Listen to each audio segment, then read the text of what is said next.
Welcome to Detoxicity. By men, about men, for everyone.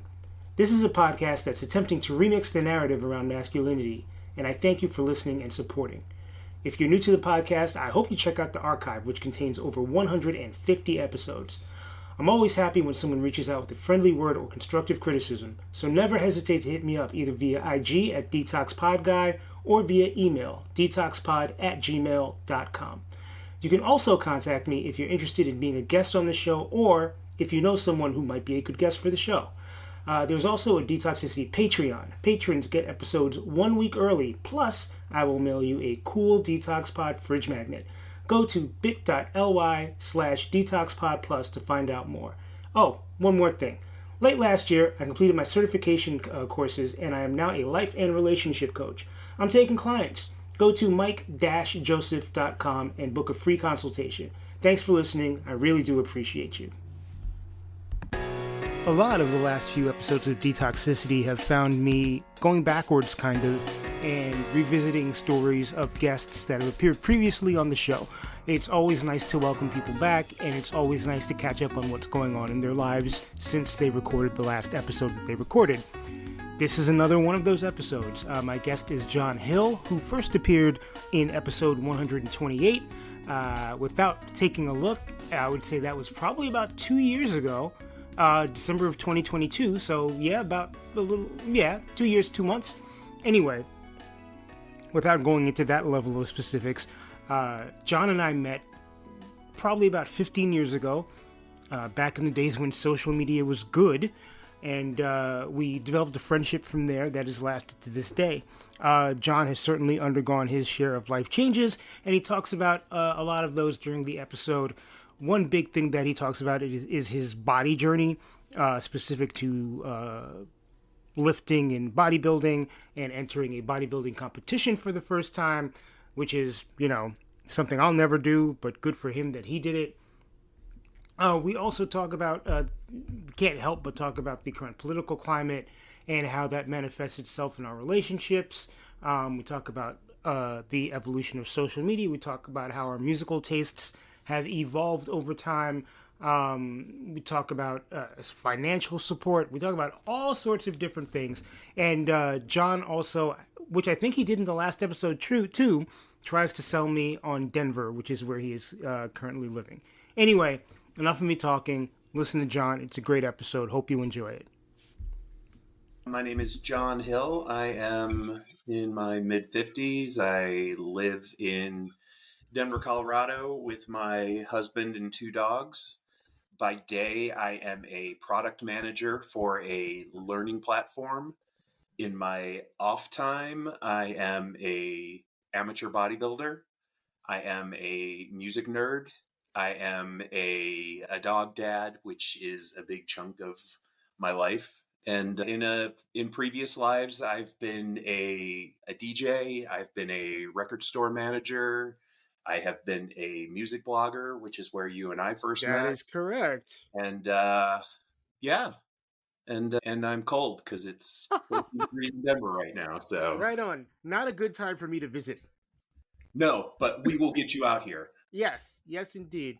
So it's funny. I wanted to start the conversation one way, and now, as I'm thinking about how we met, I want to start it another way Sure. and just say how incredible it is that our friendship began on social media, largely a combination of like Popdose and Twitter, Yes. and that is closing in on 20 years ago. Yeah, it really is. And the wild thing is you and I have only been in the same physical space for about less than 2 hours. Right. One meeting in a bar in Brooklyn. Right. And that's it. And that bar ain't here anymore. So we Okay. so we've outlasted the bar. But I've been talking to a lot of friends recently about the change in the way that social media has kind of been manipulated. And whereas when we met, it seemed like a legitimate meeting space for people who had similar interests and were able to relate to each other in a very real world sense while sort of navigating social media, which was then pretty new. it doesn't seem like those type of communities really exist anymore on Twitter or Facebook or Instagram. It doesn't, and I think part of that just has to do with the nefarious ways that algorithms work, and algorithms these days work for promotion, for for people promoting, whether it be a business, whether that business is commercial or personal, and it's interesting to see the evolution now, and new platforms pop up, and like, we're the alternative, but they're just a slightly different angle on the Hmm. same old. Like Blue Sky, I'm actually enjoying Blue Sky, but I've fallen into a couple of categories of people that I follow, and it's more of the same, just not without, quite as nefarious of an algorithm as the place that we don't speak of anymore, or you know. So yeah, Yeah, it's really interesting how it goes, and I think it then evolves the way that we make new connections, or in some cases don't make new connections. right. Right. That's heavy on my mind for a lot of reasons. I've been reading a lot lately about how nowadays it seems like people are sort of turning away from social connection in a lot of ways. And I'm not sure if that's like a pandemic thing or if that's a political thing. It's probably all of those things. But as someone who really enjoys social connection, even though I don't always like people, I do like the people I like. It's just a really interesting thing to take note of. What one thing you weren't when you and I first met is your body has undergone a pretty serious transformation. And we talked about that when you were on here earlier, but there have been developments since the last time you and I spoke. Oh yes, So yes, yeah. share some of that with us. I actually, well, the term amateur bodybuilder is now, I think, a legitimate term for me to use. I actually competed in a NPC, which is, there's a lot of these little conferences or organizations of bodybuilders. So I did an NPC show last year, and there's different categories for men. So like the big like mass monsters that that the media likes to focus on, that's a category that's called open, and then there are other categories that are relegated based on specific criteria.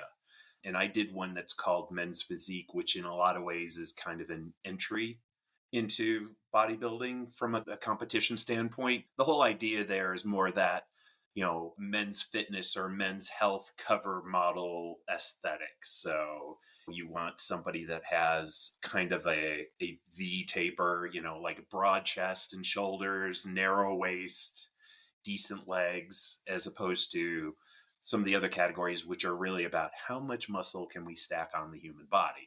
So, I, that last part doesn't. Like it sounds healthy and unhealthy to me at the same time. oh, it's so unhealthy. So Because unhealthy what they do to get there. I mean, between, and that's not even talking about, yeah, that's not talking about enhancements as far as like steroids or whatever. I mean, just the way that you eat and the schedule that you keep and the amount of stress you put on your body is not healthy. Even if you do it naturally, the whole idea of getting on stage is to get your body down to the most optimal way of showing muscle on your body, which means stupid low levels of fat on your body. I mean, I did what's called a DEXA scan a month before my show, and at 55 years old, I won't give my age away, I was at 8% body fat, which is pretty fucking good. which is ridiculous. The dude that owned the business, he kind of was a little taken aback, and he's like, "You are in an 18-year-old range for a male." I was Wow. okay. I did that. So, Right. am I proud? Yeah, kind of.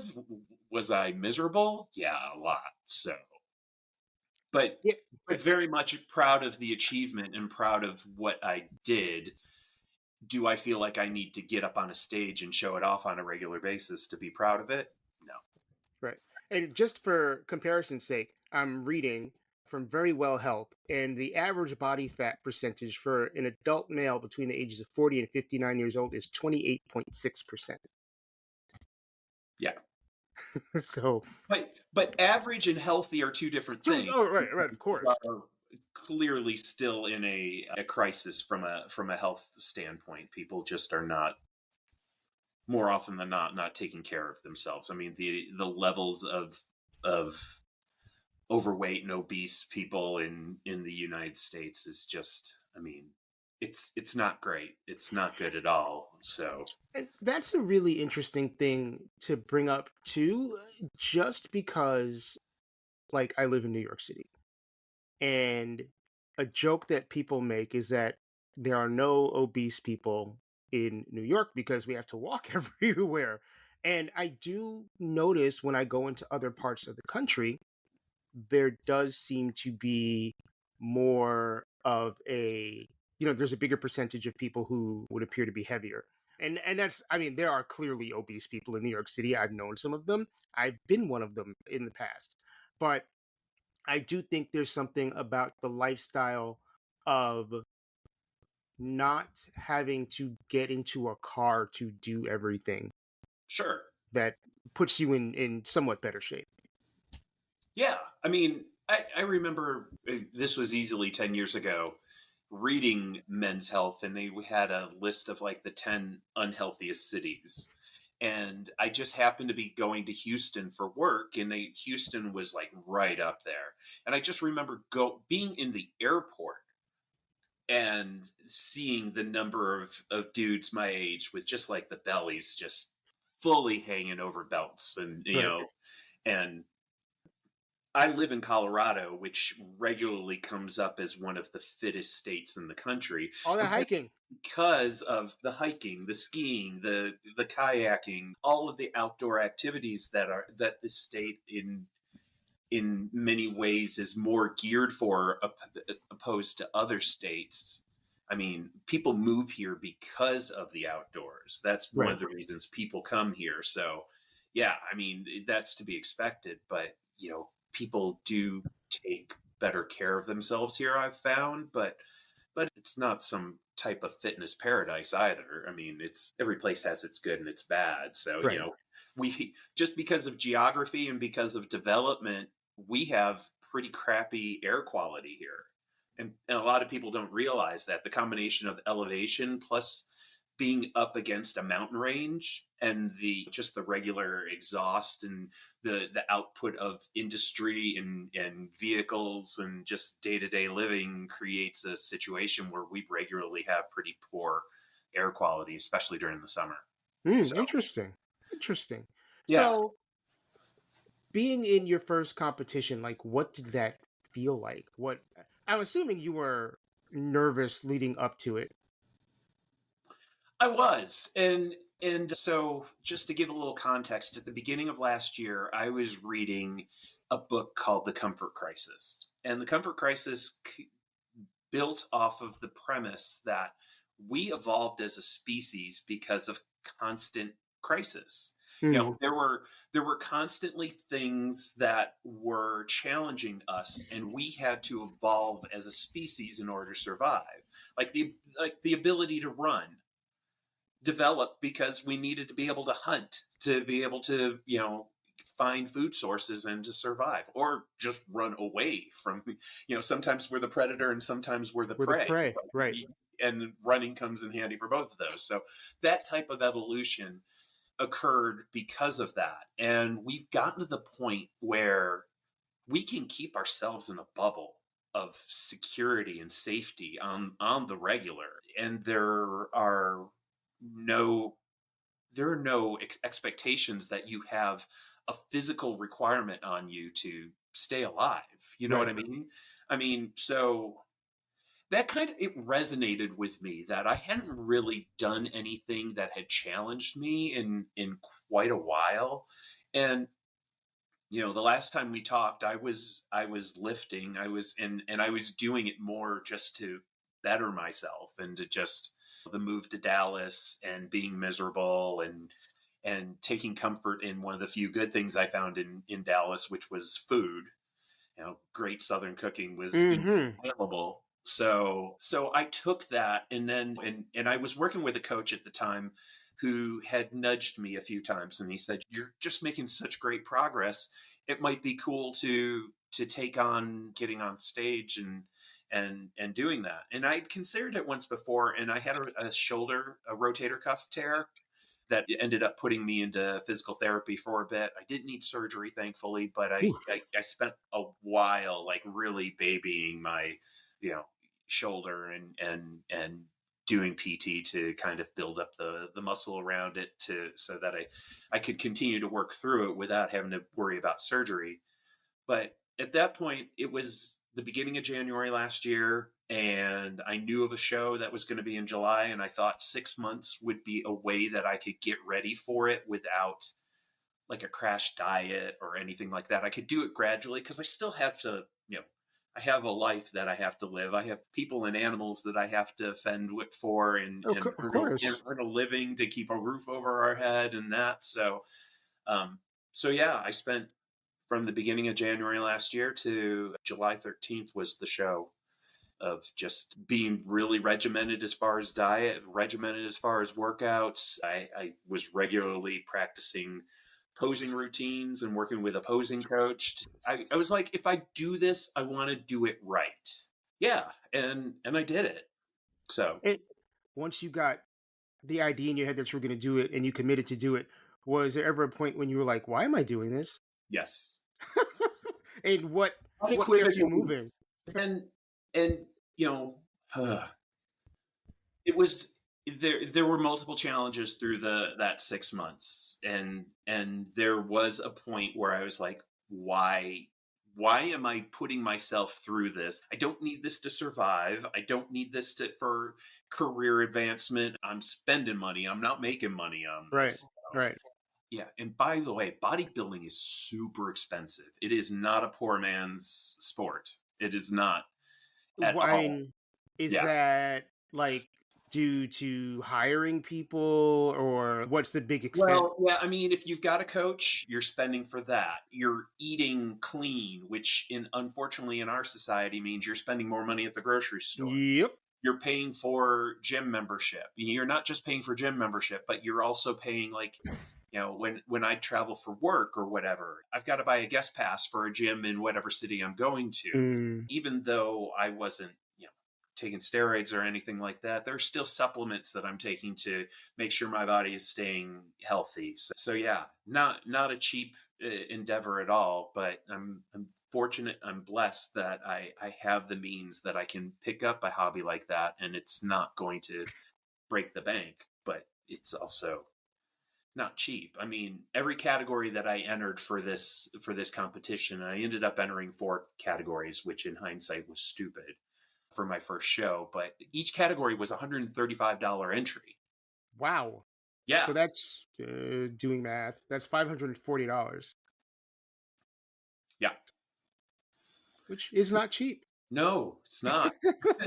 Plus other stuff, like I had to pay for the spray tan. Wait, hold on. You have to get a spray tan in order to buy. You don't have to, but people you do because, I have uh, I mean, um, if I shaved off my eyebrows and my hair, I'd look like powder. I mean, come on. So, and when you get on a stage and it's bright lights on a pale body, it doesn't show off the muscle properly. So that is why people do that. It's not just vanity's sake. It's so you can actually show off optimally in that type of environment what you've spent all this time building up. So That never occurred to me. Like, that was a light bulb moment that just went off in my head. So I I'm learning new things today. yeah, a buddy of mine from the gym saw my pictures on Instagram. I didn't know he followed me on Instagram. He made a comment that I basically looked like the last hot dog at the 7-Eleven spinning case. I mean, it was not, there was nothing natural about the spray tan I got. I went from pale to overcooked hot dog. Oh, but so again, coming from a place where, like, I don't know how any of this stuff works. Is it like an all day thing? Do they call out the categories? How many people compete? Like, It's hours for the prejudging, and then it's a few more hours as far as the final. So what they normally do is they will do a prejudging round in the morning, and they'll go through all the categories, and then in the afternoon then they announce who wins. They've pretty much already decided who wins in the morning, but they bring people out for a second time. Occasionally they have like a category where they've got a couple people that are really close and they'll bring them out and have them pose again. But a lot of times, especially at the amateur level, like what I was doing, it's just a formality. They already knew who won, how people place. They're just more or less bringing them out and making sure that they still agree with that. okay, So, yeah, it's a long process. And basically, the show was in a college auditorium. So if you've ever been in drama club, like if you've ever been in a play or a musical at an academic institution, it's kind of that deal where there's some small rooms for dressing rooms, and then there's open space, and you've got all these bodybuilders trying to pump themselves up and eat their little bits of food that their coaches are letting them have, or just zoning out and trying to stay calm and not be nervous and all that. And it just, for me, I went in I went in by myself. I didn't know anybody that was competing. My coach was in Texas and wasn't able to be there. I just, you know, struck up a couple of conversations while I was back there to, try and be a little social. But for the most part, I was just trying to pay attention and take it in and understand what was going on and make sure I wasn't missing anything. And then you really just get up on stage for like 30 seconds to a minute, and yeah, all that. at all that for just a brief moment. Do you feel, or did you feel in the moment objectified in any way? Did you feel like a piece of meat? No, because I was so self-conscious about myself, I wasn't even thinking about how other people were looking at me. What was the self consciousness based around? Doing what I had been practicing, so when you get up on stage, for different categories, there are expected poses so that they can see different aspects of your physique. So like there's a front pose where you're really like showing off your chest and your arms and your shoulders, and then you hit a side and that shows off a different aspect, and then you do a back pose and you're really showing like your shoulders, like your lats, your delts, and showing off those different parts of your physique. Because just standing on stage, you're not flexing, so you have to go into different poses to be able to show different things off. So Right. as you go through that, that's what you're looking for. And I just felt very self-conscious in that way. I felt self-conscious that I wasn't presenting myself well. I didn't feel the objectification or whatever. I'm 55 years old. Nobody is looking at me to go like, this is, this is my fantasy. You don't know that. Well, I don't know that. You're absolutely right. In my head, it wasn't an option though, or it wasn't a consideration. So I had more self-conscious things to be obsessed with than how other people were looking at me. So, and I mean, it does help. All the dudes that you are competing with are in the same amount of clothing, so it's not like that high school nightmare that you have that you find yourself up on stage in just your underwear and Right. everybody's laughing at you. It's not that at all. And those types of crowds, especially amateur shows, people are really supportive. There are people who genuinely appreciate this type of competition and just sit in the audience. They go for one person, but they're cheering everybody on, and that's awesome. And I love that. So yeah, that's it. Am I glad I did it? Yes, I am. And will I do it again? Most likely not. Okay. I just I did not enjoy the process. Did I enjoy the end result? Heck yeah. I mean, I was the couple of weeks before the show, I was ripped. I mean, crazy. But it's not sustainable, and B, life is not enjoyable keeping yourself at 8% body fat at I 50. can't imagine. No, I mean, my original goal in all of the fitness that I did in, like, when I started this in 2021, 2022, was just to get healthy, and realizing I was in my 50s, and after the move to Texas, I ended up 260 pounds, and I'm 5'11". That's not healthy by No. any means. And I really just wanted to get to a point where I was a healthy weight. I wanted to be able to enjoy my life, but realize I need fitness in my life for as long as I'm capable of having it.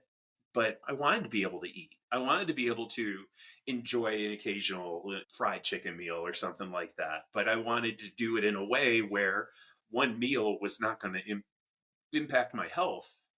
And then all of a sudden I find myself going, well, let's give this competition thing a try. And, kept trying to get to the point where do I enjoy this? Where do I enjoy this? When do I get the enjoyment out of this? And for me at this point, the enjoyment is this is now a hobby. And it's a hobby where I look at my body and I go, what do I want to improve?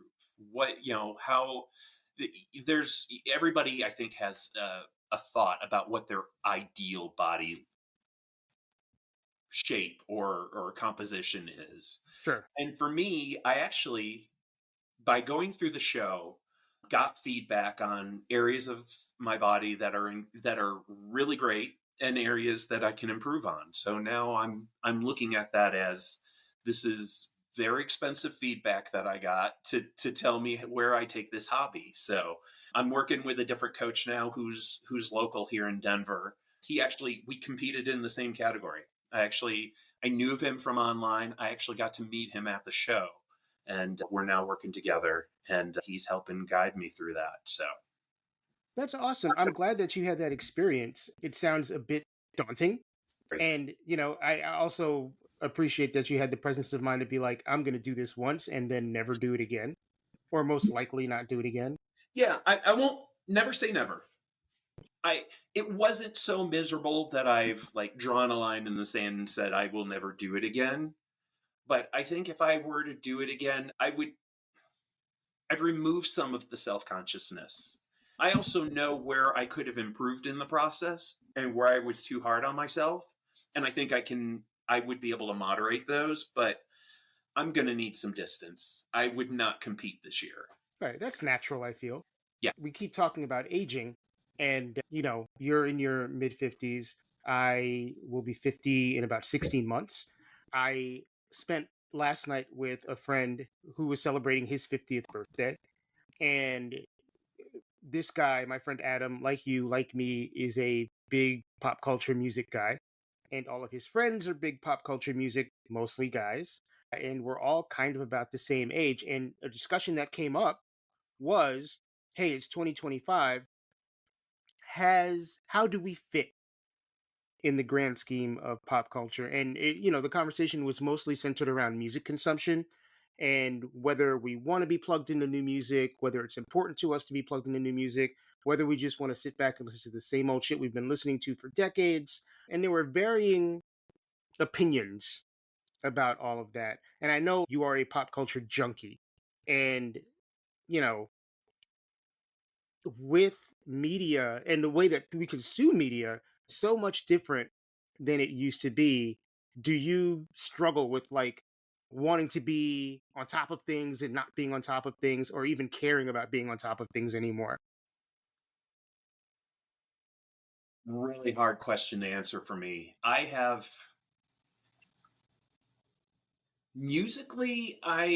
feel like I am still somewhat in the flow, but I know I'm not nearly as well versed. But,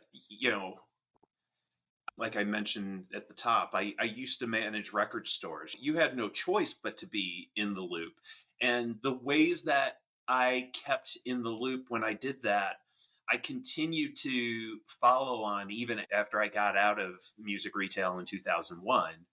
And I kind of translated that eventually into the music blogging thing, which is what I was doing through a decent amount of the aughts. But yeah, I do find I'm very siloed in what I keep up on, and what I do keep up on, I'm actively keeping up on. So, for example, I find that I continue to enjoy certain types of dance music. And I keep a regular EDM playlist of like current stuff that I play at the gym in the morning, and I get to the gym between 4 and 5 a lot of the time. So I need something to get me going. And Wake you up. yes. So I keep up with that. And I mean, there are certain DJs I like, there's certain types of dance music I like, but I'm not the sponge that I used to be. I know that. It is, and it's tough to be. You have to actively work at it. Whereas I feel like in my 20s, you're just a rabbit running down a hole and just like squirrel. You see something and then you go this way. And whereas it feels like it's more of a concerted effort to, mentally, it's not, I'm not capable of it. I just am not as interested in I'm more motivated by digging through a bin of used records at a record store to find stuff that I already know than I am to find stuff that I don't know. I think that's actually a really good analogy of it. I'm open to stuff. If I hear something I really like, I will get into it. Teddy Swims is an artist that I've known of for years, and now he's like hooked into a major label and is releasing stuff commercially. And I love his stuff. I mean, Has he been around for years? I've only known of him for like 11 months or whatever. Like it's so he been doing the YouTube cover version type thing. So I've known of him for a few years. A buddy of mine, like 5 years ago, I think, would post videos of his on Facebook, which I'm no longer on. But I do remember that, and he would do covers. Like he does a cover of Bonnie Raitt, "I Can't Make You Love Me," and it's so good. He just has that soulful voice. So stuff like that. But on the other side of that coin, Teddy Swims is probably an artist that is a little more appealing to an older male guy. I mean, right. just the way he presents himself and the type of music he records, you know. But I also like pop music. Sabrina Carpenter, I actually like some of her stuff. And I'll say this to you, it's funny to me that some of her best music and most popular music seems like rip-offs of music that we loved like back in the day. Like 100%. Espresso is Fast Love by George Michael. What is Tate is So Into You by Tamia. Yeah. I mean, it's like you're doing modern pop music, but you're pulling in those influences, and that's a hook.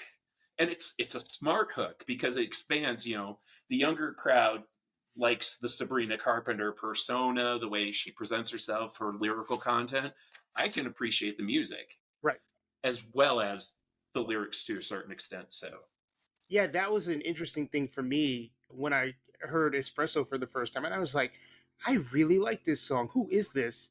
And, I don't have much musical taste wise in common with my 22-year-old coworkers, but she's one of those things that we can both sort of agree on.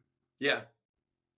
And it does work both ways. I've actually been really pleased that Kylie Minogue has like gained some younger fans in 2024, partially because of TikTok and a viral song. But those kids go back and they listen to the older stuff then too. So I mean, Fever and Light Years is like peak pop music, and if you enjoy what's coming out now and you hear Love at First Sight or Can't Get You Out of My Head, you're going to appreciate those as well too, probably. So I like that it does work both ways. Right. And, a friend of mine, as we were talking last night, a point that he made was that time or like, when we were growing up, there was 60s music and there was 70s music, whatever. now the time that something came out or the period that something came out doesn't seem to matter to young people. Like he mentioned Bye Bye Bye as an example, which is, you know, some people are going to be shocked to hear this. It is now a 25-year-old song, Yes, it, but it great. was in a big plot piece in Deadpool versus Wolverine, which came out last year. And this guy's kids are like, oh, we love this song. And, there's no real sense of, oh, this is like my dad's music, or this is 25 years old and it's not cool to listen to, whatever. Like, music is music and it's not necessarily situated to a particular era. Yeah, but that's not anything unique, though. I mean, remember in the '80s, "Stand by Me" by Benny King Right. ended up being a top 20 hit all over Right. again because it got used in the movie. Movie, I right. re- and teenagers in particular have been doing that for years. My brother, when he was 13 years old, went through a Glenn Miller phase. I mean, do you remember back in the '80s when there were like those like swing compilations and things like that? I mean, my brother went through a Beach Boys phase, he went through a Glenn Miller phase, but then he also went through like punk rock phase. And that's just what you do. You especially as a teenager, you're trying to find the hook, you're trying to find what resonates with you, and you'll listen to more, and you'll be open to more because you're hearing things you've never heard before. Whereas I think at 50 you feel like you've just heard the same thing regurgitated so much that sometimes it just takes something so radical to like shake what your comfort zone is. And I think that's probably a big piece of why a lot of folks our age don't search things out. They're so passive in what they take in that, because they've found their comfort zone, whether it's new criteria artists putting out the same sounding music that they've enjoyed for years, or rock bands that are just like touring endlessly and you can just be like a super fan. And it's very easy to be passive as you get older, and you've got that basis for knowing what you like and what you don't like. Yeah. Now that I think about it, it feels like maybe there's three different reasons that as you get older, you don't consume culture the same way you used to. Like, one is laziness, one is busyness. When you're 17, when you're 16, you're not juggling hopefully not juggling a mortgage or rent or children or whatever that is. Right. And some of it is also like psychological. It's neuroplasticity. It's the same way that you can learn a language much easier at 15 than you can at 50. Oh yeah. You know? Yeah. So yeah, it's really interesting to kind of take in. So I don't know when this episode is going to get published, but as we are speaking right now, we are in the last 48 hours of the Biden Harris administration. Yeah. I put it on so you would. Nice. Yes, Very nice. I'm going to continue to my whatever resistance I can provide. But And that brings up a lot of feelings. I think I've been through the whole 7 stages of grief thing at this point. It's been whatever, 90 days. Actually, not 90 days, probably about 60 days since the election. How are you and the people that are close to you holding up in Colorado? you know, personally, I there has have not had much conversation with folks outside of a very tight circle. It's really interesting though, because in the time right after the election, you could just feel the heaviness in conversations with certain people, Hmm. and you kind of find ways to just like wink and a nudge to say, "I got you, I understand," or "I think we're on the same page," that type of thing. You know, James and I are actively looking at our finances, especially being in our 50s and needing to be aware that retirement is sometime in the not so distant future. And we're looking at financial advisors, and we're looking for folks that understand where we came from. Like, it's only been 10 years that same-sex marriage has been federally recognized. That Right. was 2015. And we're now looking at a Supreme Court that may decide that that's no longer the basis for providing it is no longer legitimate, which Right. is insane. But, it is what it is. So we're looking at people who, I guess, I posted something out on a Reddit thread for Denver, and my wording was awkward, but I did say that I was looking for a financial advisor in the Denver metro area that was gay friendly. And the first response I get is, every financial advisor is trying to make money for their clients. You're just virtue signaling, which, Oh, oh my God. fuck Just, the internet. I was like, really, dude, this is where you're going to plant that flag? And thankfully people came for him, and and I'm assuming it was a him. You never know on Reddit, but people came for him and were like, you don't understand. Yes, in a perfect world, every financial advisor has the best intentions for their client. But if you don't understand where your client is coming from and where they've been, and particularly with a situation where, federal recognition of our marriage has only existed for less than 10 years, Right.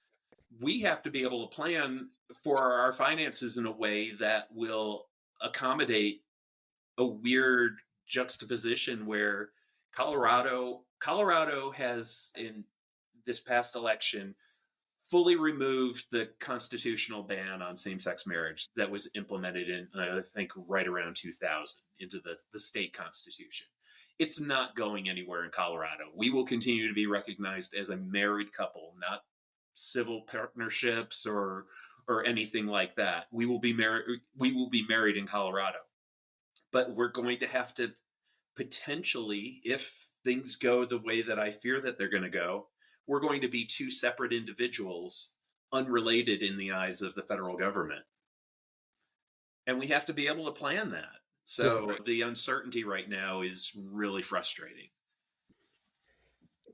It sounds like you're pushing the right buttons and you're doing the right thing.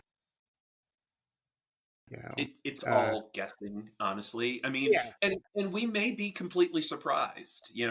There may be enough people on the Supreme Court who believe the die has been cast, and they're not willing to go that far out. I don't have faith in that, Right. Neither do I. but It does feel like the incoming president has less of a focus on the gays as he does on immigrants, trans people, women, he has DE and less of I. a focus. But the people that got him into office, Into office, right? he doesn't have a dog in the fight, and he's going to let them do what they want to do if it keeps them supporting him. Right. Right. So Absolutely. I agree with what you're saying, but he's not the moron I'm concerned about. Right. Right. I get that. Very good way to put it. So I need you, and I think I might have even asked you this on the last podcast. I need you to sell me on Denver. So I'm going to be completely honest. There are no perfect places. You know, I love Denver because of a weird mix of things. Denver has no humidity or little humidity, which you What's wouldn't that think, like? but yeah, I mean, it's like, so Denver is high plains. And people who've never been here or are not familiar think, oh, it's up in the mountains. No, we're next to the mountains. But I live out on the prairie as far as I'm concerned where I'm at, because I'm outside of the city a little bit, and they're still developing this area. So it doesn't have the greenscape that the city that's been there for 150, 200 years has. So yeah, I think it's 150 years. I think 200 is way too much. But Denver is great because of the outdoor activities. And there are a lot of parks. There are, being up against the mountains, there are what we refer to as foothills. They have hiking trails, things like that. The food scene here has actually gotten really good. So a lot of, Michelin actually starting to recognize restaurants in Denver. We went to one that got a Michelin star a couple of weeks ago, and it was just outstanding. It was like a Mexican fusion type deal, and it was so good. The weather, for the most part, is definitely weather that I can work with, because it does get hot in the summer, but because there isn't the humidity that you have in like an Atlanta or a Dallas or places like that, it's more bearable. So because you are higher up, you get more of that solar warming as well too. And we don't get a ton of snow. I mean, it is snowing here, but I think the average snowfall is only like 45 inches or so, which when you think about it, I grew up in Syracuse. So, So I you know mean, snow. it was called the snow belt for a reason, so I know snow. It's not that bad. But if you've never lived somewhere where there is snow, then it seems daunting. It's a pretty progressive place. I will say it's not as culturally diverse as I wish it was. There's definitely a Latin influence here by far, but I think the African American population in Denver is only like 6 or 7%, which is really interesting because there are neighborhoods and there are cultural areas that that recognize the African American community when the city was coming up. Like there's 5 Points that which is very much gentrified at this point, unfortunately. But Welcome to America. there are markers and there are historical buildings of contributions from African Americans that lived here. And Wellington Webb was a mayor here like 20 years ago, but it is a pretty white city. I mean, I will just say that it's a pretty white city, and a lot of the people that migrate here are typically look like me, just crunchy white people. Right. I get that. I mean, I know 6 people that live in the Denver Boulder area. Mm-hmm. And of those 6 people, 3 of them are queer men, and 3 of them are comedians and progressive comedians. I guess we should now make that distinction. Right. But my buddy Jermaine used to live in Denver, now lives in Brooklyn, and he's like, "Yeah, you should go out there, but just kind of like be careful because there's some suspect white people." And I'm like, "Man, my head's on a swivel anyway. Like I grew up in New York City in the '80s. Like I know how to watch my back, so I'm not too concerned." But it's good to get a vibe of what the area is like from somebody that is currently living there. Yeah. Yeah, and it seems like a aesthetically beautiful place, and also seems like a pretty relatively progressive city. Yeah, I mean, it is. I mean, they're doing things here like experimenting with payouts for homeless folks. The whole idea of providing enough of a grant or some type of monetary. I don't want to say gift, but a monetary payout for somebody who's in a rough spot, and they've found that those people put it towards housing. They put it towards surviving. People don't go to be homeless more often than not. I mean, yes, there are people who are like, I'm giving up material possessions and I'm just going to live off the land.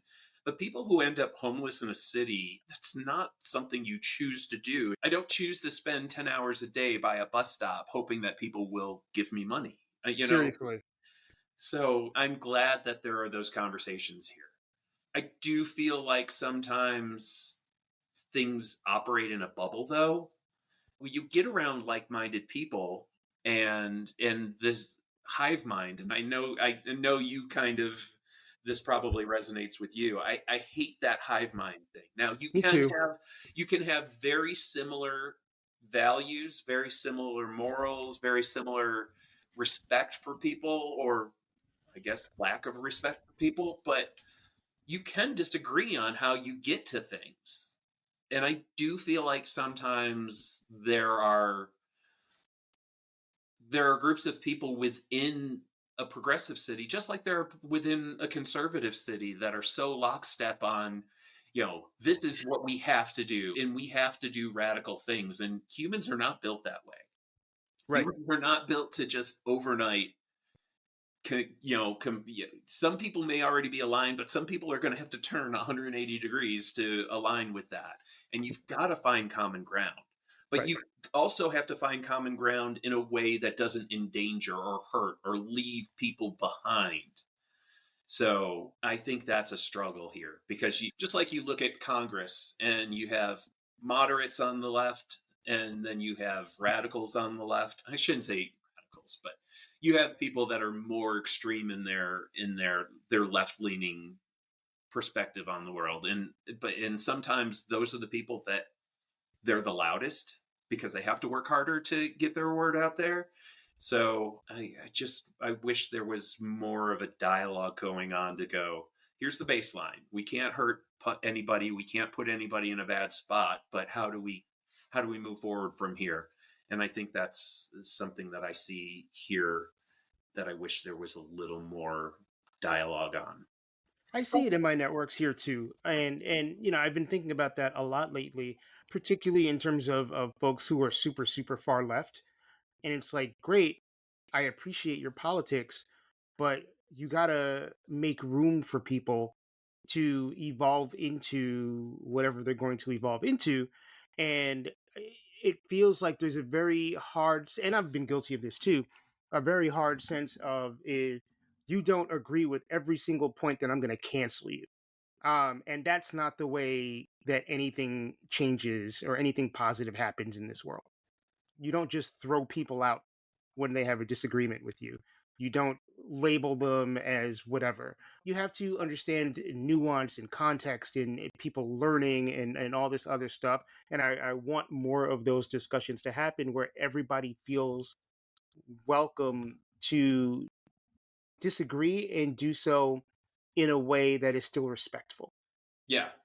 The way I tend to approach things is we can talk about economic policy. We can talk about the mechanism of immigration. We can talk about how we look at different forms of energy and industry and have conversations on what are the right approaches and the wrong approaches for us as a nation, as a society, as whatever. But there's always going to be a line that gets crossed where you are impacting individuals and their ability to live a quality life, and just as quality of life as other people across the street that may more match the mainstream. I went home with a little trepidation in December and saw my folks. Well, no, I'll back that up. I went home in October and I saw my folks, and we had a intense conversation, my mom and I. I tried to shut it down. We saw that it was getting heated, and I tried to shut it down. And we were there. And I, as kind of offering up an olive branch, I wanted her to understand where my perspective comes from. Because I think she thought as I got older, I would get more conservative and come around to her way of thinking. And I said, I want you to understand my perspective comes from, we can talk about policy that works. I have preferences on how I think we should do things economically, but I'm not an economist. I'm not an expert in it. I don't necessarily know how things come out. And I want those people involved in conversations. But I said, when we're talking about taking away rights of people as opposed to empowering them and making them feel included, that's where I draw a line. Absolutely. And the response I got was not one I expected. It was the knee jerk, well, when is there going to be a holiday for white people? Oof. I know. Oh, And I already have a resting bitch face. I mean, and I've been told that when I get really angry, like my eyes kind of go gray, and I just like, and it was prefaced by, I don't want you to take this the wrong way. Of course not. So my response was, I took it the wrong way. This conversation's over, and I walked away. But I also had to recognize that there's cultural programming that goes into that. I know my grandparents. I know my mom's parents. I know the background she came from. I know, while she may not have agreed with everything, that she was in that frame of thought. And it's tough to avoid that, but it's also tough to avoid it when you are caught up in a certain sector of our media that is constantly feeding you certain messages. Oh yeah. And especially when that media is feeding you messages of us versus them, and they want special rights, and they want rights that you don't have, or something along those lines, and that's not the case. Yeah, I mean, the whole idea of I'm not saying they get a different pie. I'm just saying they get a same slice of An the pie equal that you slice get. of the pie. Yeah, Right. Right. Yeah, and that's a really important point to make. It's not about anybody wanting or deserving more than anybody else. It's about everybody getting the same thing yes, and equal chances at achieving the same thing. yep. You know. And and I understand the move of people isolating themselves from their right wing folks after their right wing family and friends after the election. I get that. But I also know my mom is somebody who was against me being gay in my teens, and now recognizes how happy and how fulfilled I am in being able to be who I am, and loves my husband, and believes that our rights will not be taken away. So she moderated on that, and I hold out hope that somewhere along the line that she will recognize what's going on. Um, I hope it's not at the expense of us losing our rights, but I do believe somewhere in the next 4 years, the people that are in power with this president will overstep, and there will be a backlash. I think there will be. I Oh yeah. don't know if it will happen before some irrevocable actions are taken by this government, but it, Yeah. I mean, it's not sustainable. There no, is going to be a backlash, and you're absolutely right. I mean, hopefully, shit doesn't go to hell before then. But I guess it remains to be seen, and all we can do in the meantime is just sort of be there to support one another. right. So, Yeah. thank you, John, for being so open and honest and taking time out of a Saturday morning to talk to me. A snowy Saturday morning at that, but it looked beautiful where you were. Anyway, I think John still has Instagram. I am not 100% sure if he does because I am currently off of Instagram. That may be permanent. It probably won't be permanent. I have a podcast to promote. But right now, I'm in the mode of protecting my mental health. So I am not visible on social media for a while. I believe John was at Pop Music Notes. He might still be there. But if not, he'll probably be back on the show at some point and we can catch up then. Anyway, thanks again, John. I really appreciate you taking the time to talk. Thank you for listening to Detoxicity. I hope you found this particular episode interesting. And if you are new, I hope you go back and listen to all of the older episodes. Once again, my name is Mike Joseph. I am the host and producer of this show. And there are a lot of things that you can do to continue to support our mission, continue to support this podcast. Follow me on social media. I am on Instagram, Twitter, and I'm on TikTok as DetoxPod Guy. You can also send me an email if you'd like. I'm at detoxpod@gmail.com. I am always on the hunt for people with interesting, inspirational, and powerful stories. So if you know somebody who fits that bill, or if you yourself fit that bill, please don't hesitate to drop me a line via email or via social media. Please make sure you subscribe on your podcast platform that you're listening to this on. Rate, comment, help a brother out, help us move up in the rankings. Follow me on social media. Like I said, follow our Patreon, or subscribe to my Patreon, actually. Patreon.com/detoxicitypod. You get access to exclusive episodes. You get episodes a little earlier than the general public. You get a cool-ass sticker, lots of stuff. Once again, patreon.com/detoxicitypod. Quick shout out to Calvin Williams for providing the music and doing his magic on the logo, which was originally designed by Jacob Block. I thank you all for listening. I wish you all the best. Please take care of each other. Till next time, peace.